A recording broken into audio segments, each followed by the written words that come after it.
चलिए दोस्तों, आज का जो आपको वीडियो दिया जा रहा है वो प्रॉपर्टी इन गवर्नेंस वाला आज वीडियो है। तो प्रॉपर्टी इन गवर्नेंस के बारे में आज आपको जानकारी दी जा रही है, वीडियो दिया जा रहा है। तो प्रॉपर्टी मीन्स ईमानदारी। गवर्नेंस में ईमानदारी होनी चाहिए। तो ईमानदारी प्रॉपर्टी इन गवर्नेंस। तो जो इम्पोर्टेंट जो सिविल पब्लिक सर्वेंट के जो 7 जो सिद्धांत है, थ्योरी दी गई है, उनमें एक प्रॉपर्टी इम्पोर्टेंट टॉपिक है, ऑनेस्टी इम्पोर्टेंट टॉपिक है। तो जो ईमानदारी है, तो ईमानदारी का मतलब ये है कि यानी कि भ्रष्टाचार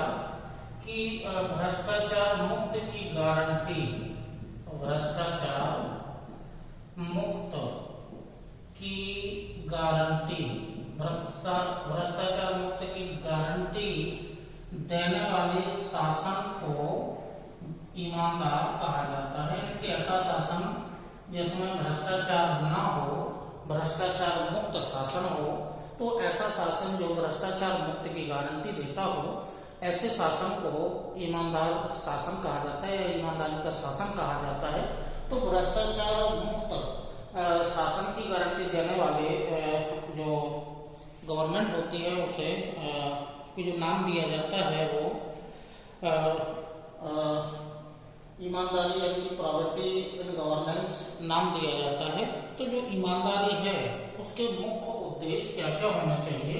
तो ईमानदारी के जो मुख्य उद्देश्य हैं, उद्देश्य गवर्नेंस में क्या क्या होना चाहिए? तो जो मुख्य उद्देश्य हैं, उद्देश्य देखिएगा क्या क्या उद्देश्य होना चाहिए गवर्नेंस में ईमानदारी के।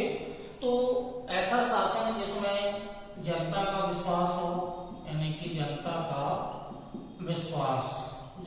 विश्वास हासिल कर सके, ऐसे शासन यानी कि एक जो उद्देश्य होना चाहिए जो ईमानदारी का, प्रॉपर्टी का, वो जनता का विश्वास होना चाहिए। ऐसा शासन जिसमें जनता का विश्वास होना चाहिए।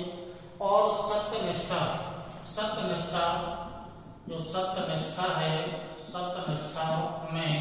सत्यनिष्ठा में वृद्धि होनी चाहिए या सत्यनिष्ठा को स्थिर रखा जा सके, सत्यनिष्ठा को कायम रखा जा सके, यानी कि स्थिर या कायम रखा जा सके, ऐसे शासन को ईमानदार शासन या प्रॉपर्टी इन गवर्नेंस कहा जाता है। जवाबदेही का प्रोत्साहन किया जा सके, जवाबदेही का प्रोत्साहन किया जा सके, जवाबदेही को प्रोत्साहित किया जा सके। यह उद्देश्य है, ईमानदारी का मुख्य रूप से उद्देश्य है। प्रोटोकॉल का पालन किया जा सके, प्रोटोकॉल का पालन किया जा सके, प्रोटोकॉल का पालन किया जा सके। एक अगला उद्देश्य हो गया है। नेक्स्ट जो उद्देश्य है, कदाचार और धोखाधड़ी से बचना, यानी कि कदाचार से बचना, कदाचार और धोखाधड़ी से बचना, ये मुख्य जो उद्देश्य हैं, ये जो मुख्य जो उद्देश्य हैं वो ईमानदारी के मुख्य उद्देश्य हैं। यानी कि प्रॉपर्टी गवर्नेंस में ईमानदारी के जो मुख्य उद्देश्य हैं, जनता का विश्वास बना रहे, ऐसा शासन होना चाहिए। सत्यनिष्ठा को कायम किया जा सके, यानी कि इंटीग्रिटी को कायम किया जा सके, स्थिर बनाया जा सके। अकाउंटेबिलिटी यानी कि जवाबदेही को प्रोत्साहन या प्रोत्साहित किया जा सके, प्रोटोकॉल का पालन किया जा सके। कदाचार और धोखाधड़ी को बचाया जा सके, कि कदाचार धोखाधड़ी से बचना, ये मुख्य उद्देश्य हैं ईमानदारी के। यानी कि प्रॉपर्टी इन गवर्नेंस जो है उसमें जो उद्देश्य, उसके प्रॉपर्टी इन गवर्नेंस में जो मुख्य उद्देश्य हैं, ये मुख्य उद्देश्य इसके हैं। अब जो प्रॉपर्टी है, प्रॉपर्टी के कुछ चूंकि जो कैरेक्टरिस्टिक को हम आपको शॉर्ट में दर्शा दे रहे हैं, जो प्रॉपर्टी के कैरेक्टरिस्टिक हैं, यानी कि प्रॉपर्टी इन गवर्नेंस। तो प्रॉपर्टी इन गवर्नेंस के जो मुख्य जो उद्देश्य हैं वो उद्देश्य में देखिएगा मुख्य उद्देश्य क्या क्या हैं इसके। तो मुख्य उद्देश्य जो इसके हैं, जैसे कॉन्स्टिट्यूशनल जो प्रिंसिपल हैं, यानी कि कॉन्स्टिट्यूशनल प्रिंसिपल यानी कि संवैधानिक नियमों का जो पालन किया जाना चाहिए, यानी कि कॉन्स्टिट्यूशनल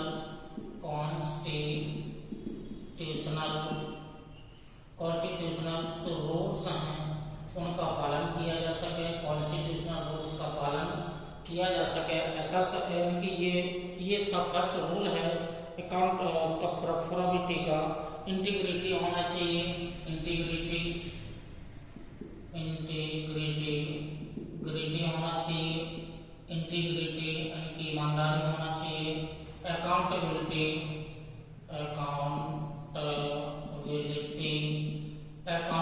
होना चाहिए। ऑनेस्टी होना चाहिए।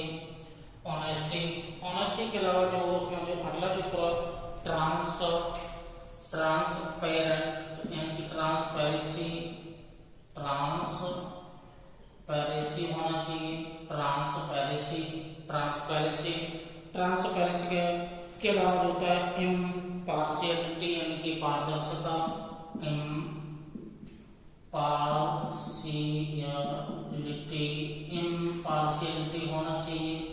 इम्पार्शियलिटी होना चाहिए। उसके अलावा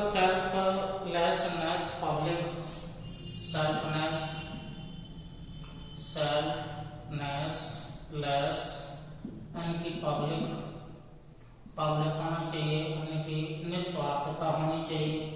नेक्स्ट जो पॉइंट है जो ऑनेस्टी या जो प्रोबिटी है, transparency, accountability, honesty, confidently, management होना चाहिए ठीक से, यानी कि मैनेजमेंट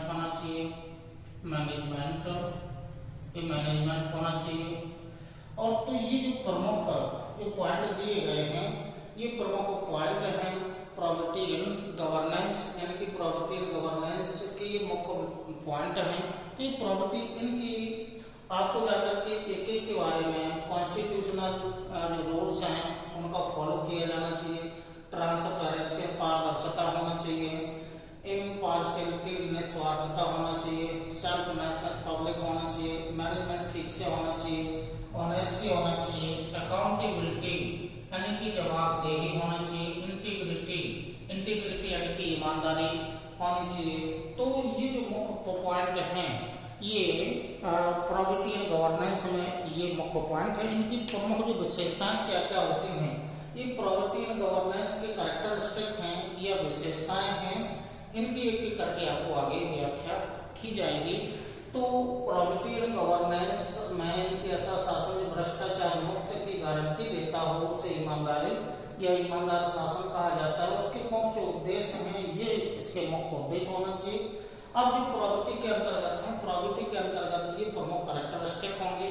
तो ये प्रॉपर्टी के कैरेक्टरिस्टिक हैं, यानी कि कैरेक्टरिस्टिक्स हैं इन प्रॉपर्टी, ये कैरेक्टरिस्टिक्स हैं। तो इनकी एक एक करके आपको जानकारी दी जाएगी, विद एग्जाम्पल के द्वारा आपको समझाया जाएगा। तो जो प्रॉपर्टी एंड गवर्नेंस है, ये इसके मुख्य उद्देश्य हैं। अब प्रॉपर्टी एंड जो गवर्नेंस है, तो प्रॉपर्टी एंड गवर्नेंस में जो पब्लिक सर्वेंट के जो 7 सिद्धांत हैं, पब्लिक सर्वेंट के जो 7 सिद्धांत, उन 7 सिद्धांतों में आइएगा।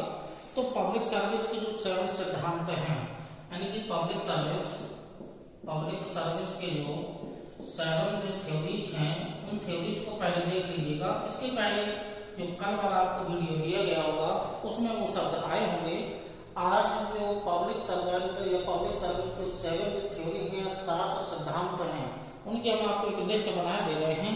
जो कल भी ये शब्द आए होंगे, जैसे होगा निस्वार्थता हो गया है। दूसरा हो गया अखंडता हो गया है। जवाबदेही हो गया है। ठीक है, सहानुभूति हो गया है। ये 4 सिद्धांत हो गए हैं। सहानुभूति हो गया है।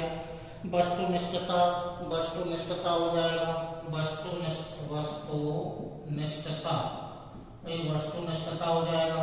वस्तुनिष्ठता के अलावा पारदर्शिता पारदर्शिता हो जाएगा, पारदर्शिता, ये पारदर्शिता हो जाएगा। पारदर्शिता के अलावा ईमानदारी, खुलापन, ईमानदारी, ईमानदारी, ईमानदारी और खुलापन, ये खुलापन। तो ये जो 7 थ्योरी हैं, ये 7 थ्योरी हैं। तो पब्लिक सर्विस में ये जो 7 थ्योरी हैं, निस्वार्थता, अखंडता, जवाबदेही, सहानुभूति, वस्तुनिष्ठता, पारदर्शिता, ईमानदारी और खुलापन, ये जो 7 थ्योरी हैं, ये पब्लिक सर्विस की 7 थ्योरी हैं। इन्हीं के अंतर्गत या इन्हीं को फॉलो करते हुए एक सिविल सर्वेंट को कार्य करना होता है।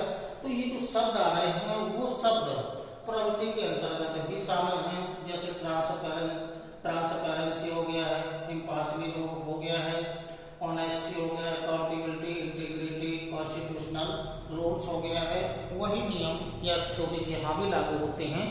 तो जो पब्लिक सर्विस के 7 थ्योरी हैं वो प्रॉपर्टी में शामिल हैं। अभी प्रॉपर्टी के अंतर्गत शामिल किए गए हैं। अब इनको एक एक करके आपको जानकारी दे रहे हैं कि प्रॉपर्टी के अंतर्गत अखंडता, अकाउंटेबिलिटी, जवाबदेही, सहानुभूति, वस्तुनिष्ठता, ये क्या क्या होते हैं।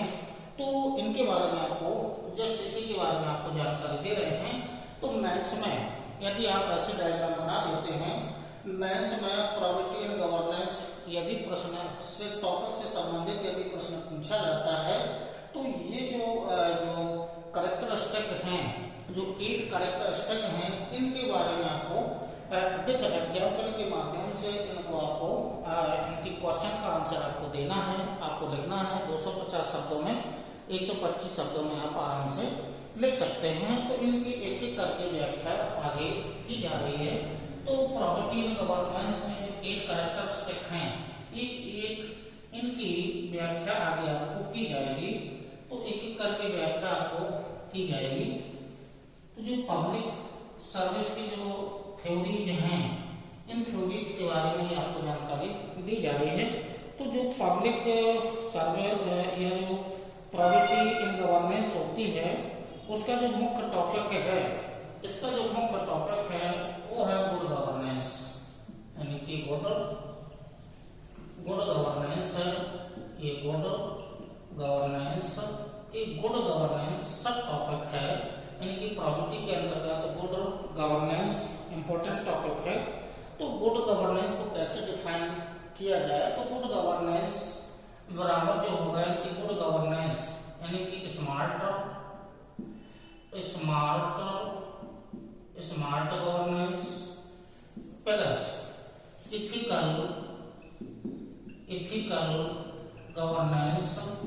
इथिकल गवर्नेंस बराबर होता है गुड गवर्नेंस होता है।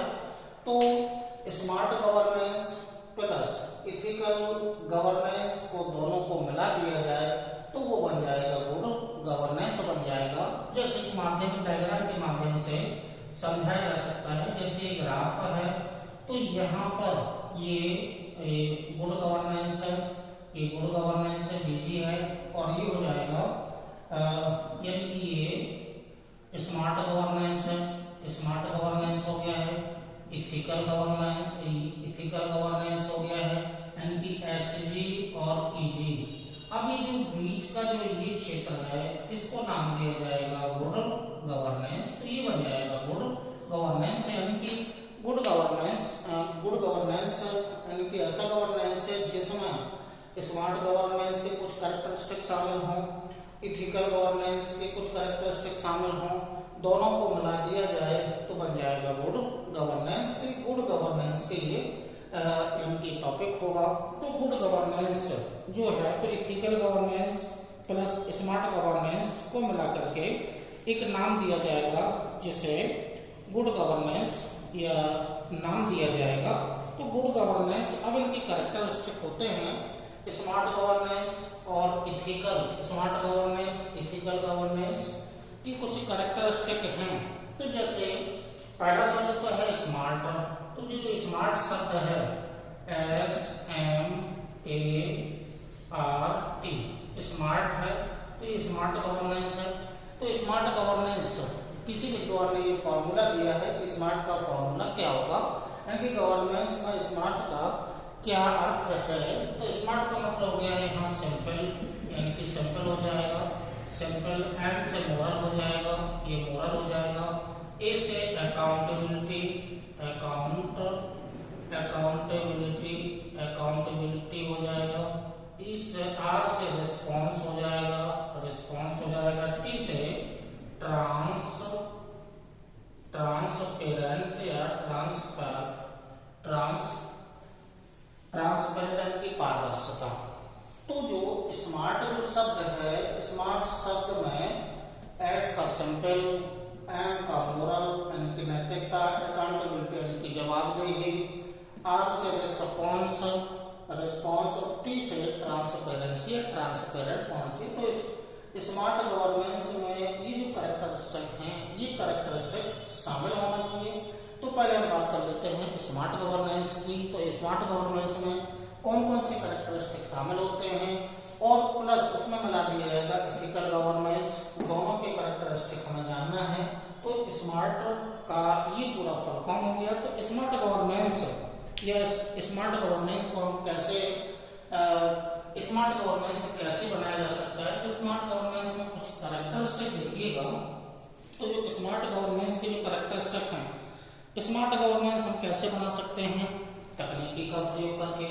पहला है इसका तकनीकी का प्रयोग करके हम स्मार्ट गवर्नेंस बना सकते हैं। तो तकनीकी का प्रयोग करके हम स्मार्ट गवर्नेंस को बनाया जा सकता है। तो बहुत सारे वर्तमान में जो कि टेक्नोलॉजी का युग है, तो वर्तमान में बहुत सारे क्षेत्रों में जितने भी ई गवर्नेंस है, सभी ऑफिस में, सभी कार्यालयों में, यानी कि जो भी प्रयोग किया जा रहा है, तकनीकी का प्रयोग किया जा रहा है। तो ऐसी तकनीकी का प्रयोग करके हम जो स्मार्ट गवर्नेंस है उसको आगे बढ़ा सकते हैं। या जो शासन है उसमें हम पारदर्शिता को ला सकते हैं। तो तकनीकी का प्रयोग करके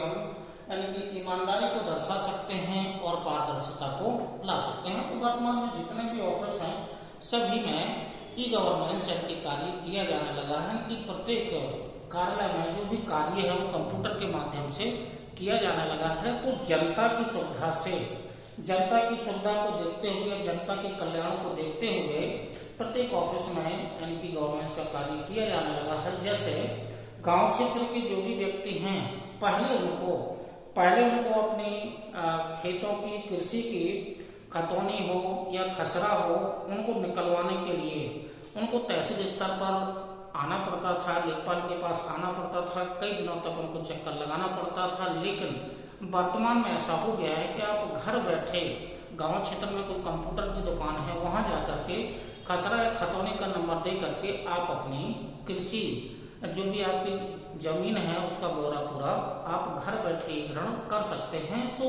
ये सुविधा है कि जो कृषक हैं उनको भटकना ना पड़े, उनको सुविधा दी गई है और साथ में यानी कि पारदर्शिता भी है। तो तकनीकी का प्रयोग करके तो बहुत सारे ऑफिस में तकनीकी का प्रयोग किया जा रहा है।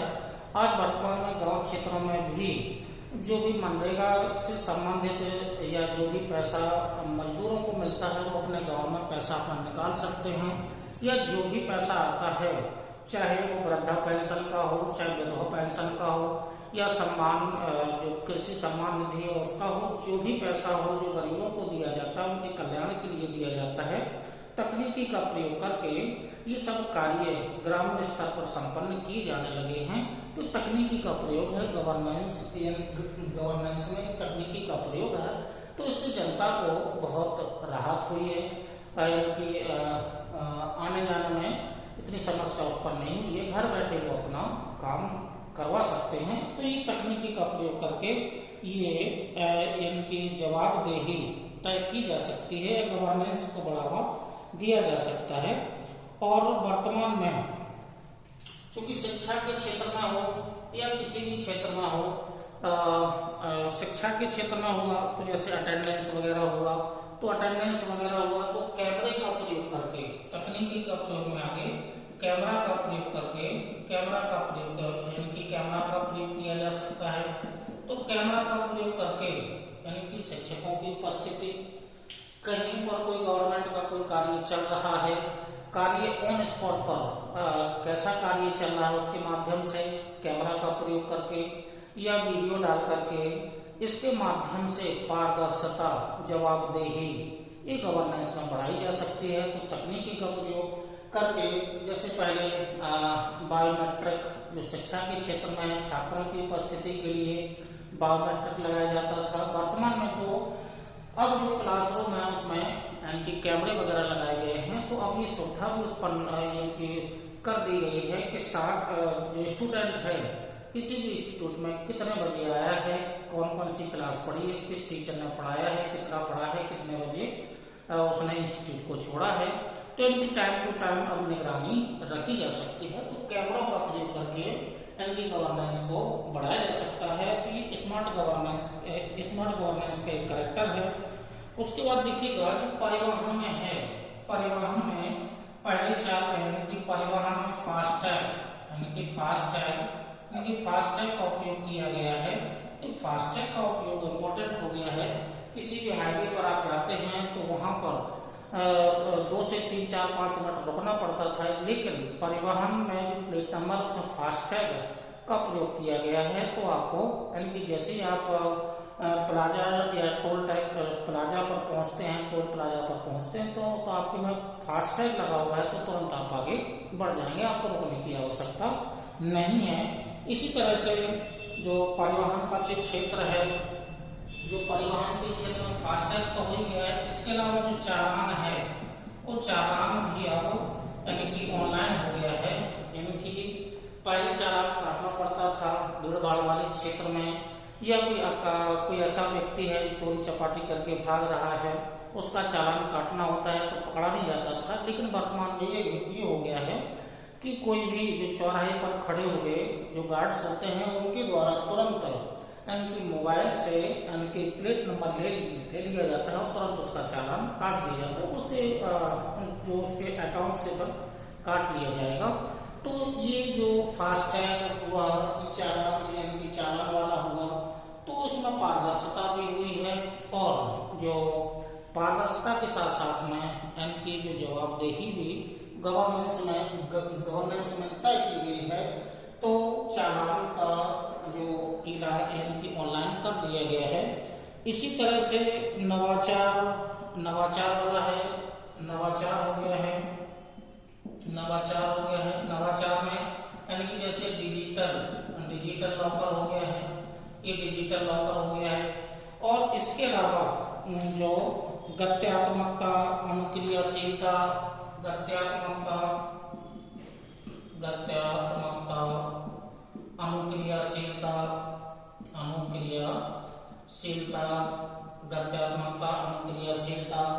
इसके अलावा जो सिंपली बहुत सारे कार्य बिल्कुल सरल कर दिए गए हैं। तो ये प्रमुख जो कैरेक्टरिस्टिक हैं यानी कि गुड गवर्नेंस, यदि गुड गवर्नेंस है तो गुड गवर्नेंस के लिए तकनीकी का प्रयोग किया जा सकता है। उस कैमराओं का प्रयोग किया जाता है। फास्टैग हुआ, ई चालान हो गया है, तो ई चालान वाला हो गया है। नवाचार का प्रयोग किया जा सकता है, गत्यात्मकता आई है, अनुक्रियाशीलता आई है। तो ये जो कैरेक्टरिस्टिक हैं ये कैरेक्टरिस्टिक स्मार्ट गवर्नेंस के हैं।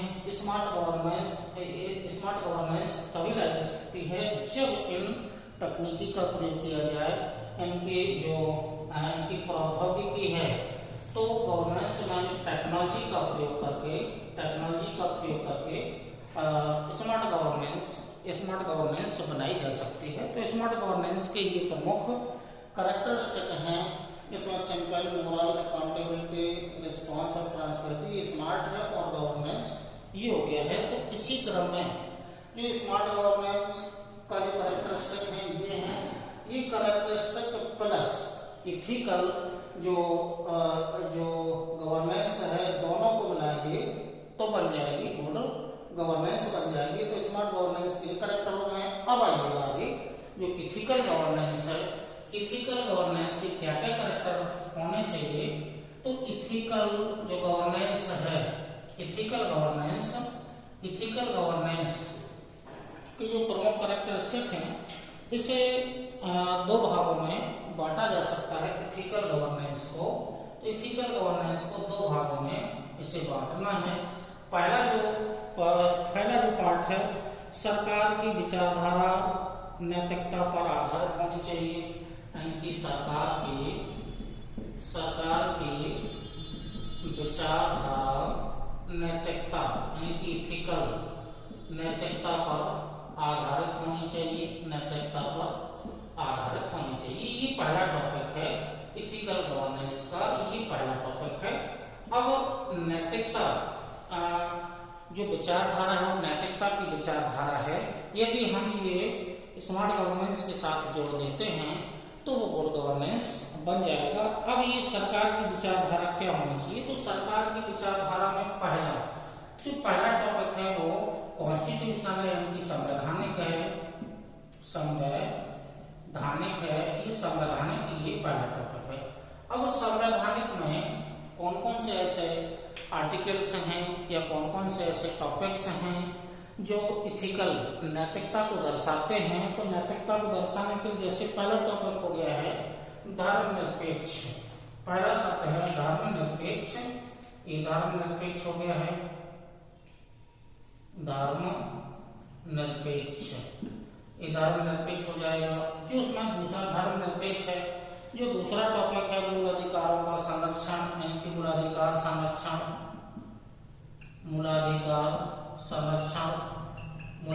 संरक्षण के अलावा जो अगला टॉपिक है इसी में निजता का अधिकार,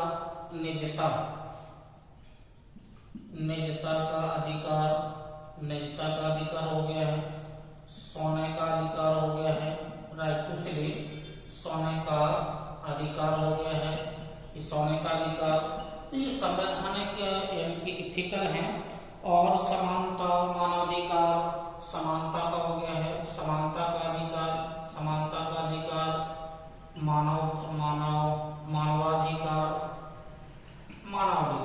मानवाधिकार। तो ये प्रमुख टॉपिक हैं जो संविधान से जुड़े हुए हैं। तो सरकार की विचारधारा नैतिकता पर आधारित होनी चाहिए। उसमें पहला टॉपिक है जो संवैधानिक विचारधारा है उसके अनुसार धर्मनिरपेक्ष यानी कि जो गवर्नेंस है उस गवर्नेंस में किसी प्रकार का भेदभाव नहीं होना चाहिए। ना तो जाति, लिंग, धर्म, संप्रदाय, समुदाय इसके आधार पर किसी प्रकार का कोई भेदभाव नहीं होना चाहिए। जो भी सेंट्रल गवर्नमेंट है या स्टेट गवर्नमेंट है उसने जो भी योजनाएं बनाई हैं वेलफेयर के लिए, जनता यानी कि नागरिकों के कल्याण के लिए जो भी योजनाएं बनाई गई हैं उसमें धर्मनिरपेक्ष होना चाहिए। किसी प्रकार का कोई भेदभाव नहीं होना चाहिए। धर्म के आधार पर, जाति, पंथ इसके आधार पर किसी प्रकार का कोई भेदभाव नहीं होना चाहिए। योजनाएं आई हैं, पूरे भारत की जनता है, भारत के नागरिक हैं, सभी के लिए योजनाएं बनाई गई होंगी, उनके कल्याण के लिए योजनाएं बनाई गई होंगी।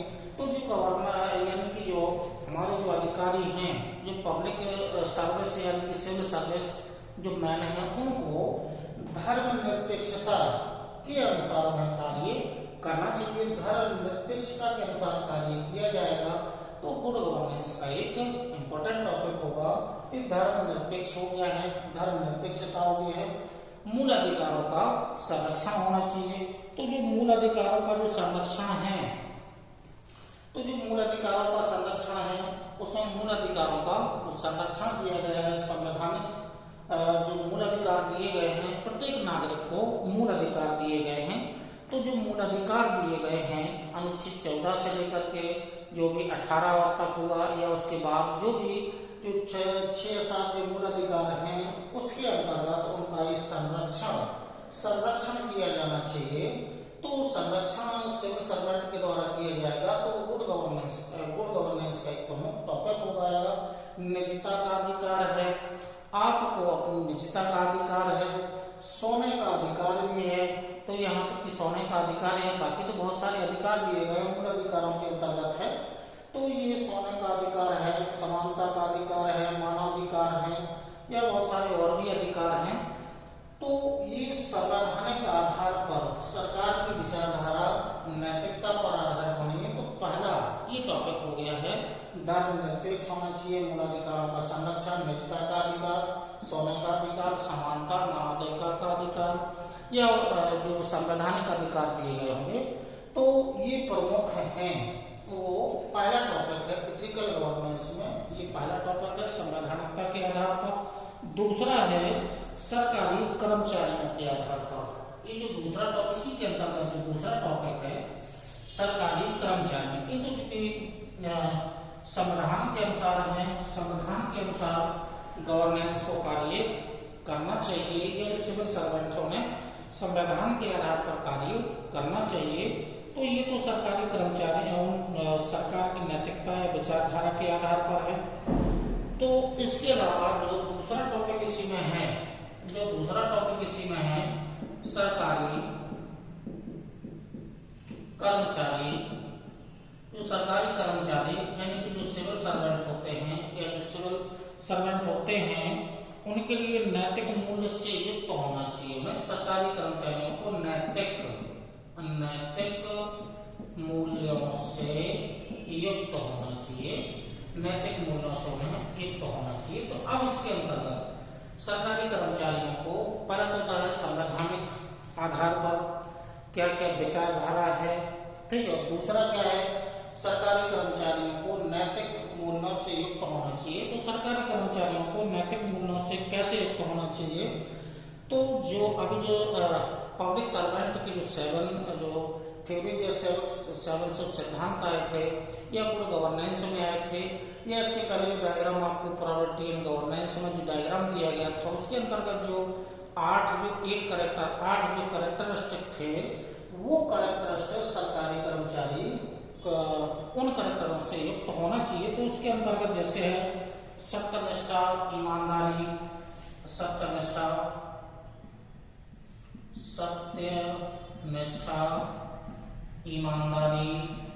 ईमानदारी से युक्त होना चाहिए उस कर्मचारी को, सरकारी कर्मचारी को सत्यनिष्ठा ईमानदारी से युक्त होना चाहिए।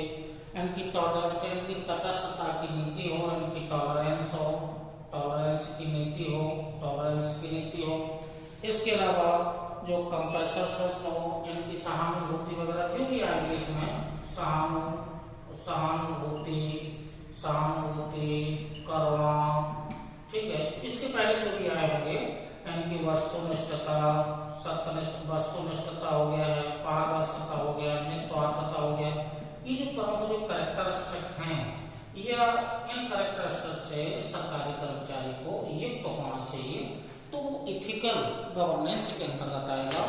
तो स्मार्ट गवर्नेंस, इथिकल गवर्नेंस दोनों को मिला दिया जाए। कुछ कैरेक्टर इसके होंगे, कुछ कैरेक्टर इथिकल गवर्नेंस के होंगे, और इनका जो निचोड़ निकलेगा वो हो जाएगा गुड गवर्नेंस हो जाएगा। तो ये गुड गवर्नेंस के ये प्रमुख कैरेक्टर होते हैं। तो दोनों का टॉपिक का हो गया है। अब जो आगे आपको जानना है जो प्रॉपर्टी इन गवर्नेंस, तो प्रॉपर्टी इन गवर्नेंस है। तो प्रॉपर्टी इन गवर्नेंस में जो 8 कैरेक्टर हैं, उन 8 कैरेक्टर को थोड़ा सा शॉर्ट में और विद एग्जांपल के साथ थोड़ा सा देख लीजिएगा। ये तो हुआ आपका गवर्नेंस क्या है, इथिकल गवर्नेंस के क्या कैरेक्टर होते हैं, स्मार्ट गवर्नेंस के क्या कैरेक्टर होते हैं, या जो प्रॉपर्टी है उसके क्या क्या उद्देश्य हैं। तो प्रॉपर्टी इन गवर्नेंस का एक डायग्राम आपको बनाया गया था, गुड गवर्नेंस का एक डायग्राम आपको बनाया गया था, और जो प्रॉपर्टी है उसके क्या क्या उद्देश्य होना चाहिए। अब प्रॉपर्टी का जो मुख्य है वो गुड गवर्नेंस है। अब जो गुड गवर्नेंस है, उस गुड गवर्नेंस में क्या क्या कैरेक्टर होना चाहिए। तो प्रमुख जो कैरेक्टर्स हैं, जो यानी कि प्रॉपर्टी के जो प्रमुख कैरेक्टर हैं या जो बेसिक कैरेक्टर हैं, कैरेक्टरिस्टिक्स या जो इनकी विशेषताएं हैं या जो लक्षण हैं, वो गुड गवर्नेंस के क्या क्या कैरेक्टरिस्टिक हैं, गुड गवर्नेंस के क्या क्या कैरेक्टर हैं, गुड गवर्नेंस के क्या क्या कैरेक्टरिस्टिक हैं, वो एक करके आपको पहले जानकारी दे रहे हैं। तो गुड गवर्नेंस में जो 8 मुख्य कैरेक्टरिस्टिक हैं, गुड गवर्नेंस के 8 प्रमुख कैरेक्टर हैं। अब इन 8 कैरेक्टरों में जो मुख्य हैं, जो 8 मुख्य कैरेक्टर हैं उनको देखिएगा। पहले हम आपको एक लिस्ट बना दे रहे हैं जो 8 मुख्य करेक्टर हैं, यह लिस्ट तो पहले आपको बना दी गई थी, जो प्रॉपर्टी एंड गवर्नेंस में आपको दर्शाया गया था उसमें। अब एक एक करके आपको जानकारी दे रहे हैं। तो पहला है रूल्स ऑफ लॉ। पहला है, तो पहला करेक्टर है वो है रूल्स ऑफ लॉ। ये पहला करेक्टर है रूल्स ऑफ लॉ, यानी जो गुड गवर्नेंस है उसमें रूल्स ऑफ लॉ को फॉलो किया जाना चाहिए। रूल्स ऑफ लॉ यानी कि जो भी नियम, अधिनियम, ये जो संवैधानिक नियम हैं उन्हीं के अनुसार सिविल सर्वेंट को कार्य करना चाहिए, उनको फॉलो करना चाहिए। और जो भी नियम, अधिनियम जो भी गवर्नमेंट के द्वारा, सेंट्रल या स्टेट गवर्नमेंट के द्वारा बनाए जाते हैं उनको जनता के बीच रखना चाहिए कि ऐसा एक नियम कानून बनाया गया है, वो किस वर्ग के लिए है या सभी वर्ग के लिए है, अल्पसंख्यक वर्ग के लिए, SC ST OBC जनरल, किसके लिए है, विशेष रूप से किसके लिए है, या सभी वर्ग के लिए है, कौन सा नियम क्या क्या उसकी विशेषताएं हैं, ये सिविल सर्वेंट को जो पब्लिक है उसको उसके बीच में इसकी जानकारी देनी चाहिए। और साथ ही उनका फॉलो, जो भी रूल्स बने हैं उनका फॉलो एक सिविल सर्वेंट को करना चाहिए। तो जो पहला कैरेक्टरिस्टिक है वो गुड गवर्नेंस का वो है रूल्स ऑफ लॉ, यानी कि उनको फॉलो किया जाना चाहिए। और जो दूसरा कैरेक्टरिस्टिक है पार्टिसिपेशन, जो दूसरा है वो पार्टिसिपेशन, यानी कि दूसरा है पार्टिसिपेशन।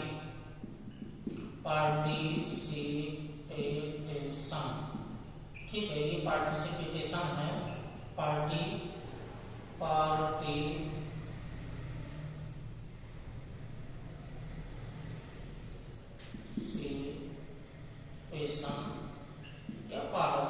पार्टिसिपेशन होना चाहिए, यानी कि पार्टिसिपेशन। अब पार्टिसिपेशन के अंतर्गत क्या क्या आएगा, ये जो दूसरा कैरेक्टर है गुड गवर्नेंस का, ये दूसरा कैरेक्टर है, यानी कि पार्टिसिपेशन मीन्स हो गया सहभागिता।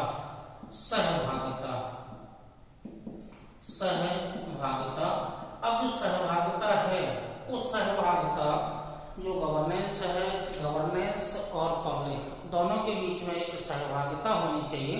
सहभागिता कैसी होनी चाहिए, वो डेमोक्रेसी या समता मूलक होना चाहिए, यानी कि सहभागिता लोकतंत्र मूलक होना चाहिए, लोकतंत्र मूलक सहभागिता होना चाहिए। अब लोकतंत्र मूलक जो सहभागिता है, क्योंकि भारत क्या है, विश्व का सबसे बड़ा लोकतांत्रिक देश है और इसमें सहभागिता यानी कि जो मूलक है वो सहभागिता मूलक लोकतंत्र होना चाहिए। सहभागिता मूलक लोकतंत्र, चूंकि जो अभी भारत है वो इतना विकसित नहीं हुआ है, और जो लोकतंत्र मूलक सहभागिता है वो मुख्य रूप से जो विकसित देश हैं इनमें ये लागू है। विकसित देशों जैसे यूरोप महाद्वीप के जो भी कंट्री हैं, ठीक है, यूरोप कॉन्टिनेंट या यूरोप महाद्वीप के जो भी देश हैं, जैसे एक देश हुआ स्विट्जरलैंड, यानी कि स्विट्जरलैंड हुआ, इस स्विट्जरलैंड में लोकतंत्र मूलक सहभागिता यहाँ पर है। अब लोकतंत्र मूलक सहभागिता में क्या क्या कैरेक्टर उसके होना चाहिए, तो लोकतंत्र मूलक में कैरेक्टर जो होना चाहिए, राइट टू रिकॉल,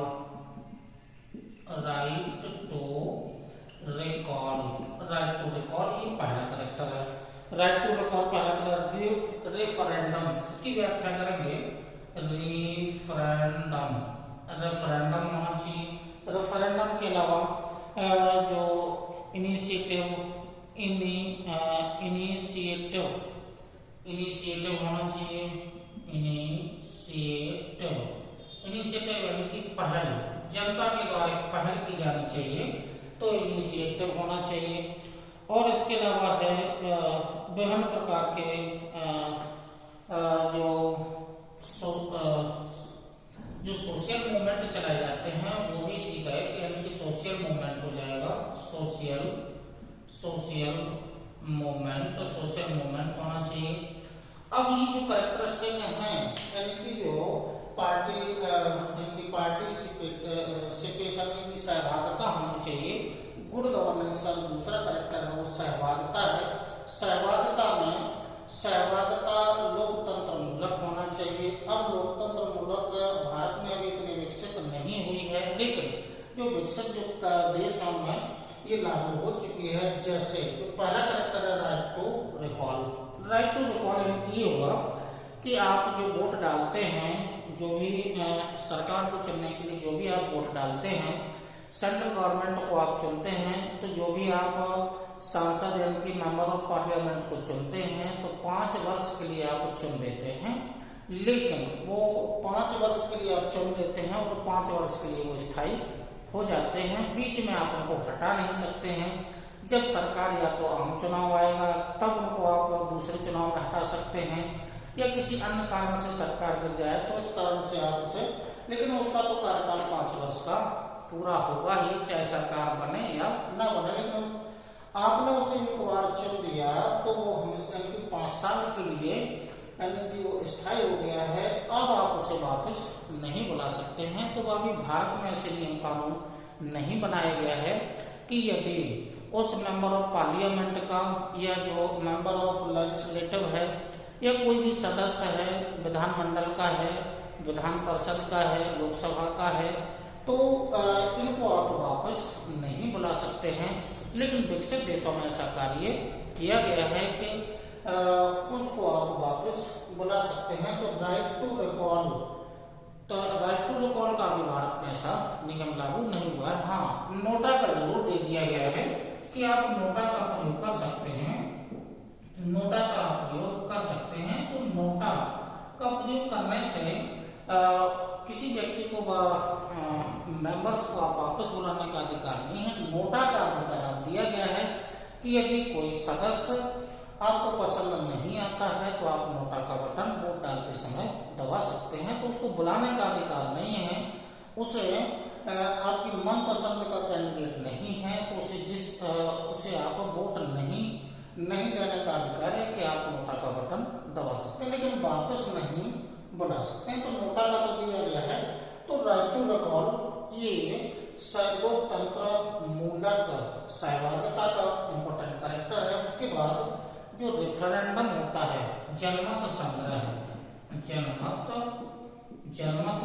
होता है, तो जनमत संग्रह, क्योंकि जो रेफरेंडम होता है, रेफरेंडम कोई भी नियम कानून हो, वो इनके नियम कानून हो, वो संसद से पारित होने के बाद, दोनों सदनों से पारित होने के बाद, राष्ट्रपति के हस्ताक्षर होने के बाद नियम अधिनियम बन जाता है। अब वो नियम अधिनियम बन जाता है और गवर्नमेंट के द्वारा लागू कर दिया जाता है और वो लागू हो जाता है। लेकिन कुछ ऐसे नियम कानून होते हैं कि संसद द्वारा पारित नहीं होते हैं। पहले जनता की राय यानी कि जनता के समक्ष वो बिल या जो भी वार्तालाप है वो रखी जाती है। जनता की सहमति और असहमति के आधार पर वो नियम कानून बनाया जाता है। तो रेफरेंडम की भारत में भी लागू है, रेफरेंडम ये लागू है।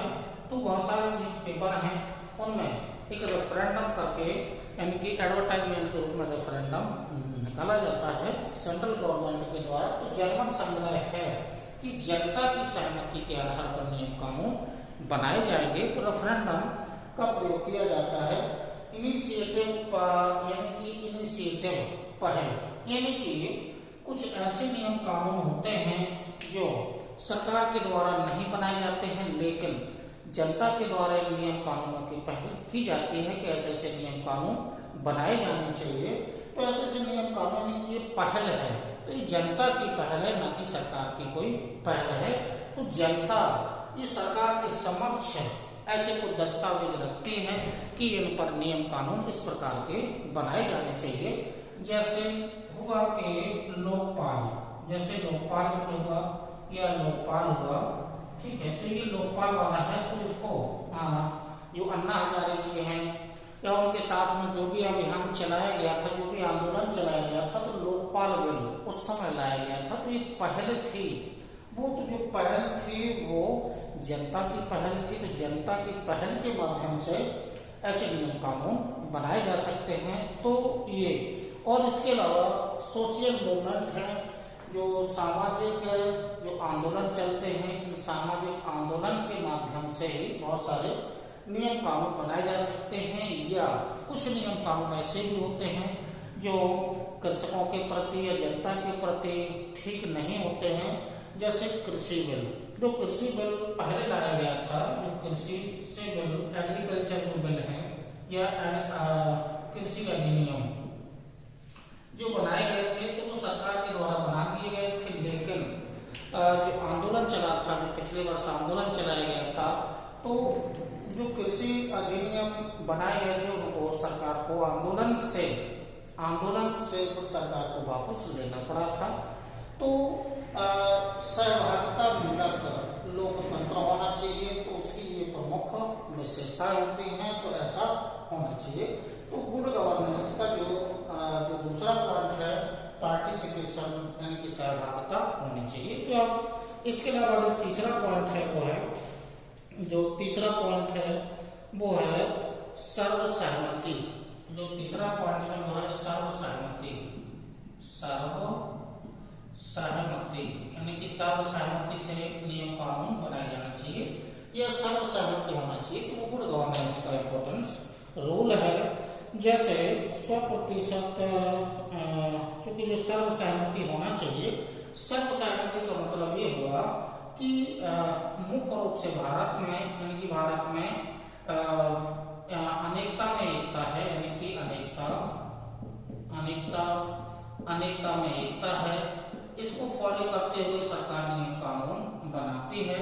तो भारत एक लोकतांत्रिक देश है, यानी कि लोकतंत्र है भारत में अल्पसंख्यक भी रहते हैं, भारत में SC ST भी हैं, भारत में और दूसरे समुदाय भी हैं।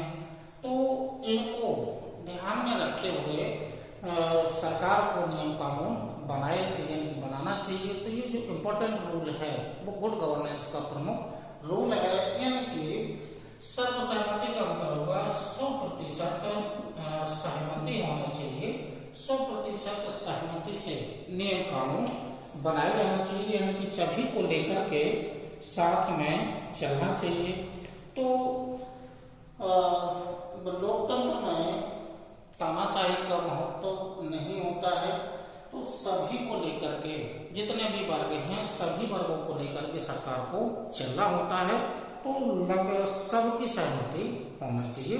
तो बहुत सारे देश तो हैं कि एक ही समुदाय रहता है तो एक ही समुदाय की सहमति, लेकिन भारत में ये समस्या जटिल है। एक ही समुदाय के लोग ना हो, विभिन्न समुदाय के लोग होने के कारण सर्वसहमति बनाने में थोड़ी जटिलता आती है, बन तो जाती है लेकिन थोड़ी जटिलता आती है।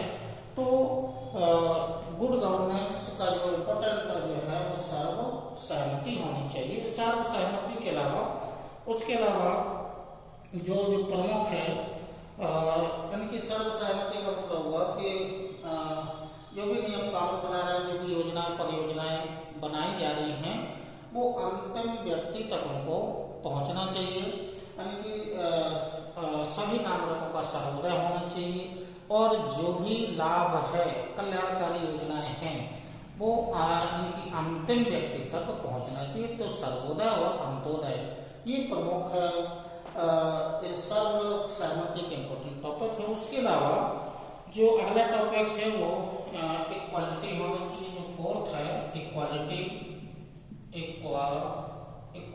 होना चाहिए, इक्वालिटी।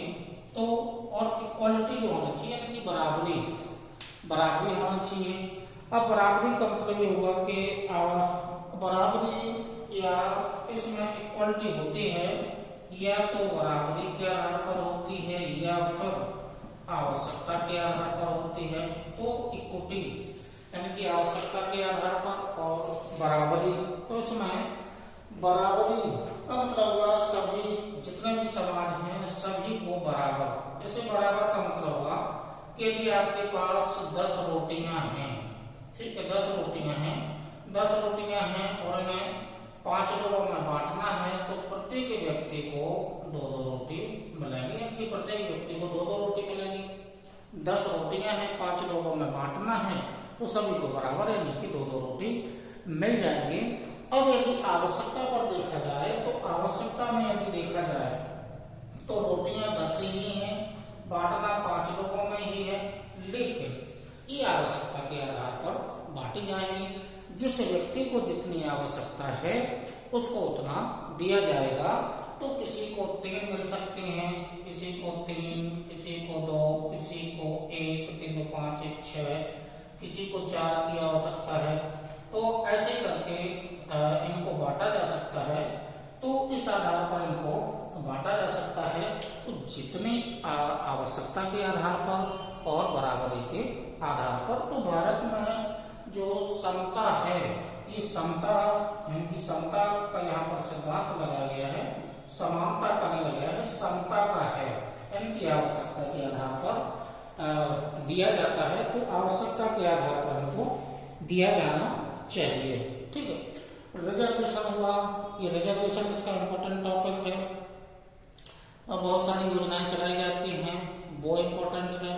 और साथ में ये है कि विभिन्न सारे एग्जाम्स होते हैं, उसमें रिजर्वेशन इनकी वर्टिकल भी दिया गया है और हॉरिजॉन्टल भी दिया गया है। तो दोनों प्रकार के रिजर्वेशन दिए गए हैं।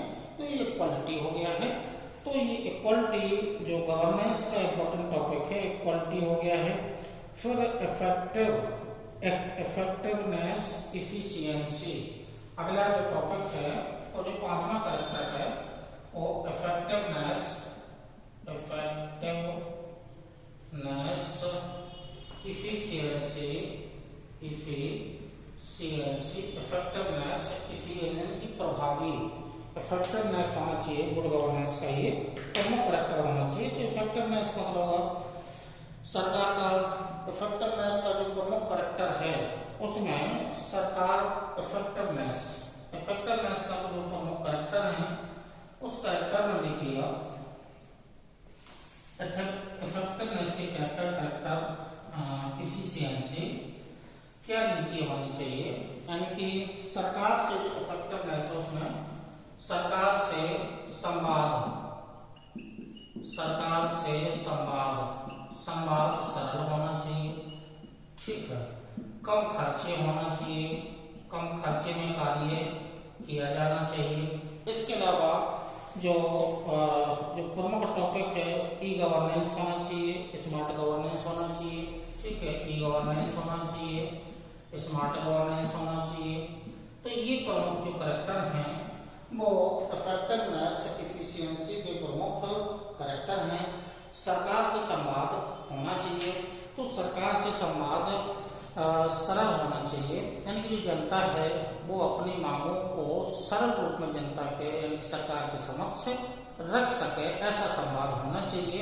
और संवाद ऐसा भी होना चाहिए कि जो भी गरीब व्यक्ति है, जैसे वर्तमान में है तो जो माननीय श्री प्रधानमंत्री मोदी जी का जो संवाद है वो वीडियो कॉन्फ्रेंसिंग के माध्यम से या जिससे भी संवाद करना होता है उनको उनकी बैठक अलग बुला दी जाती है। तो प्रत्येक व्यक्ति से यानी कि डायरेक्ट आमने सामने उनका संवाद होता है। तो ये इफेक्टिव है संवाद।